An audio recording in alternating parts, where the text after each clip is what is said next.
Good morning, David Atkins, Target Individual here. Today I'm going to be talking about, this video is going to be talking about Jade Helm. Jade Helm was supposed to be a martial law thing, and really it was a AI weapon takeover thing, supercomputer takeover thing when they tied people to supercomputers, and not only tied people to supercomputers, but tied the whole mastering the human domain with supercomputers, data stealers, and stuff like that, and torture. And I feel like I was in Jade Helm because when they were talking about it was going on, that's when my V2K started hitting.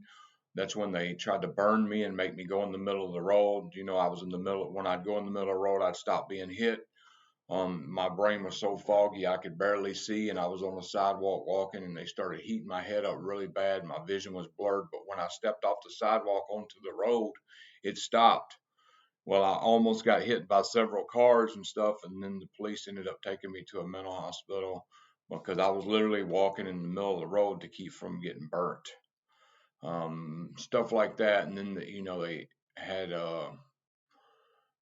I could tell you some stuff about what I went through during that time, but you probably would think I was nuts if I told you. So I'm just going to admit that for today. The verse for today is Galatians 6:9, one of my favorite verses. Let us not grow weary in well doing, but in due season, for in due season we will reap if we faint not. So it means keep doing your part of the good fight and keep doing your part in good humanity, and in due season you will reap if you faint not. So anyway, here it is. Hope you get some good information from this, because this is some really good information.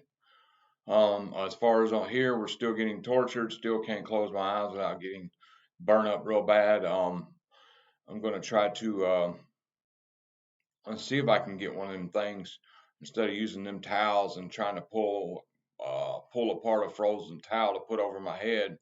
I'm going to try to see if I can, if I can come across some money and get me one of them gel caps to go over my head. So anyway, God bless y'all. I hope everything's okay with y'all.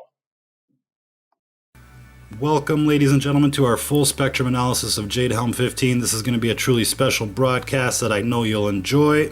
They say we get the society we deserve, but our future society is going to be much worse than we can possibly imagine. Now, if you've heard of Jade Helm, it's because this map magically appeared on the public scene. Why do you think they released this map to the public in the first place? If you're thinking PsyOps 101, then you're on the right track. They wanted people to argue about the colors on the map, about who's hostile and who's not. They wanted people thinking about conspiracy theories and martial law instead of what Jade Helm is really about. Jade Helm is really about a new command and control structure. The question we should be asking here is, who is in control? And the answer is not who is in control, the answer is what is in control. The Jade in Jade Helm refers to a Jade 2 artificial intelligence program. A program that is running on a supercomputer 10 to 20 years ahead of Tier 1 technology. The reason this operation is called Jade Helm is because Jade 2 is at the helm of this operation. The Jade 2 computer system is calling the shots, and right now they're testing to see how well this new Skynet can handle the job. This is what we know. Jade 2 began as a communications package / analytical engine that was being plugged into military devices back in 2001 and has now evolved into an AI program that is plugged into every tank, Humvee, jet, helicopter, battleship, into every data farm and into every data fusion center. It's being set up to be at the center of military and civilian intelligence. It's collecting data from every conceivable source, and it's been described as being aware and capable of adapting to the human domain. They are looking to plug this into everything, and they're preparing to implement it. You may have heard that there's a special operations component to Jade Helm that is going to blend in to the population. Well, what they're doing there is they're trying to see how quickly Jade 2 will find them. Again, we're talking about special ops people here, people that are highly trained with inside information as to how this system works. And their goal is to see how well they can evade the system, to see how long it takes for Jade 2 to find them and to successfully neutralize them. That alone should tell you what we're up against. Based on the highly sanitized technical papers that are in the public domain, the Jade 2 system is able to register emotion and calculate intent based on our direct and passive interactions with technological devices, and it's capable of rewriting its very own programming to adapt to human activity. That means it can learn and that its intelligence isn't artificial. It's self-sufficient and self-aware. It boggles the mind, and it's everything we'd expect a Skynet to be. What you buy with a debit card, the pitch of your voice on a phone, what you say while you're watching TV, what you erase before you post it on Facebook, the way you walk in public places based on CCTV and satellite footage, everything you can think of as being no big deal is being used to build a profile of who you are,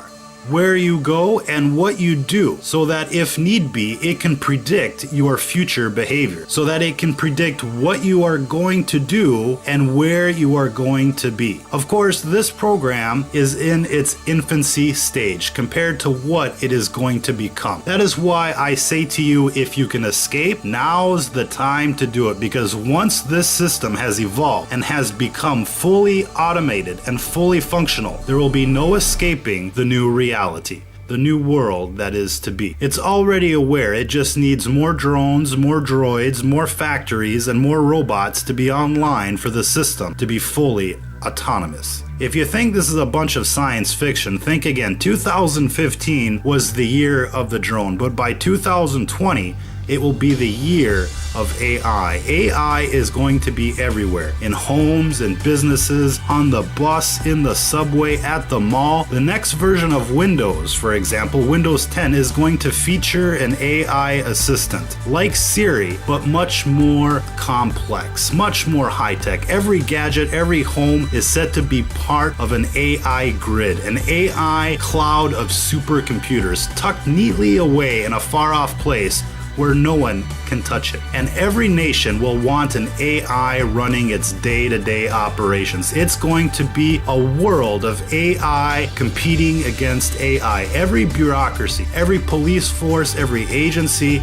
every company, every business will be using it to conduct their business, to conduct their day-to-day operations, to manufacture cars, planes, phones, you name it. AI will be used to compete and to implement policy until it's all basically merged together in the background with a super AI computer. Every time you'll call the gas company to complain or call your local pizza joint to order a pizza, you'll be talking to a computer that sounds like a human. You'll be serviced by a drone that's wirelessly connected to the network, to an AI somewhere using the fabulous 5G technology that quietly went up around us while we were sleeping. Future wars will be waged by countries that have AI against countries that do not have AI, just for practice, and this AI future has already begun. It will merge with the Internet of Things, and so everything will be on a so-called smart grid.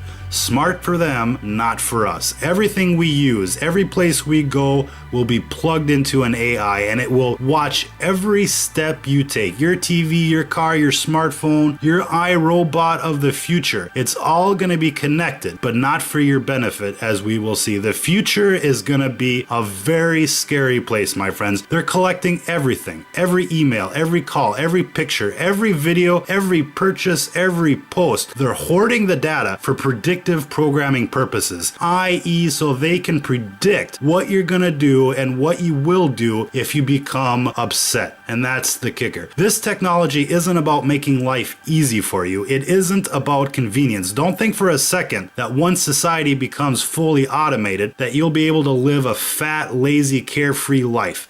That isn't why this is happening. This isn't about making your life better. Ironically, though, the clue to the truth is right there on this Jade Helm map. Yes, it is the cover story to keep you distracted from the AI component. But what they're showing you on this map is that they're preparing for something massive, and not an invasion from a different country or, say, quelling violence in a megacity that's descending into chaos. They're preparing for trouble in multiple states at the same time. And the reason probably isn't what you might think. Their cover story is that they're training for overseas operations, but that's not the whole truth. They've already conducted AI overseas training operations with NATO. So there's no reason that they need to bring this home unless there's something else going on. And if they were preparing for a foreign invasion by an AI-empowered army of the future, they wouldn't be listing states as hostile. They'd just be conducting operations in a set of states and doing their exercises as you would normally expect. You have to remember here that the Jade 2 system is being plugged into social media and data fusion centers right here at home as if the threat was the domestic population, as we'll show you in part 2 of this broadcast. Yet the threat that they're preparing for isn't about local politics, it isn't about domestic terrorists or civil war. Not exactly.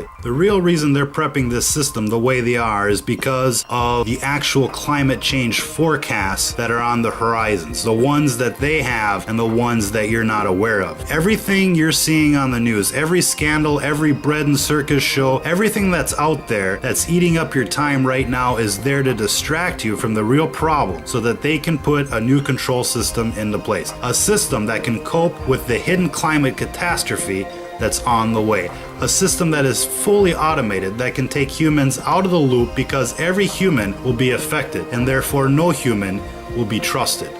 What am I talking about here? Climate change, my friends, it's not what you think it is. And it's certainly not the climate change that you've heard about. It's much, much worse. And it's set to devastate the whole world as we know it much sooner than you can possibly imagine. The scale of the destruction is going to be an extinction level event. You wouldn't really know it by looking outside right now, but we're right on the tipping point of something catastrophic. That is to say, just before things are going to change at an accelerated rate. Your only clue for the time being is the synthetic clouds being sprayed above you. And the only sure cure to this problem is going to be massive population reduction. Something humans in the command chain will be incapable of implementing. Are you starting to see the big picture yet? Oh wait, you've heard of this before. You don't believe in global warming. You certainly don't believe in geoengineering, and you absolutely don't believe in climate change. Well, go tell that to California. They're running out of water today. And you can't imagine what the situation is going to be like after an accelerated positive feedback loop called the Clathrate gun effect takes hold. That's probably sounding like a foreign language to you right about now, but the science is out there to support it. So let me explain what's going on here. Methane levels are set to explode in the atmosphere due to rising global sea temperatures. It's a cycle that is basically going to feed itself and increase exponentially over time. As temperatures rise, more methane will be released into the atmosphere from permafrost and deep sea methane clathrates, causing temperatures to rise even further. That's the positive feedback loop. It's self-sustaining, uncontrollable, exponential growth. Just start researching methane clathrates and permafrost and you'll see where the story is going for yourself.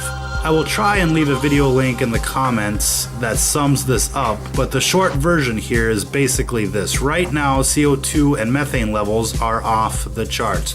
They're at 4 times the pre-industrial revolution levels. That's a 400% increase in 150 years. Now, methane is about 100 times more potent of a greenhouse gas than CO2 is. And right now, there's roughly 5 gigatons of methane in the atmosphere. And that pales in comparison to the estimated 5,000 gigatons of methane that are set to be released in the next decade or so due to this Clathrate gun effect. Scientists have seen this exact cycle in the fossil record before, and it's called the Permian extinction. It wiped out 95% of life on Earth, and it's set to happen again rather quickly. The reason it's called a gun effect, it's because it's like firing a gun. Once the bullet is fired, its velocity changes so quickly that it cannot be stopped. The change to our environment is going to be like a gun going off. It's going to be quick and unstoppable. Current models show that life will be unsustainable in the northern hemisphere within 35 years. 35 years, think about that. There's a reason why every year becomes the hottest year on record,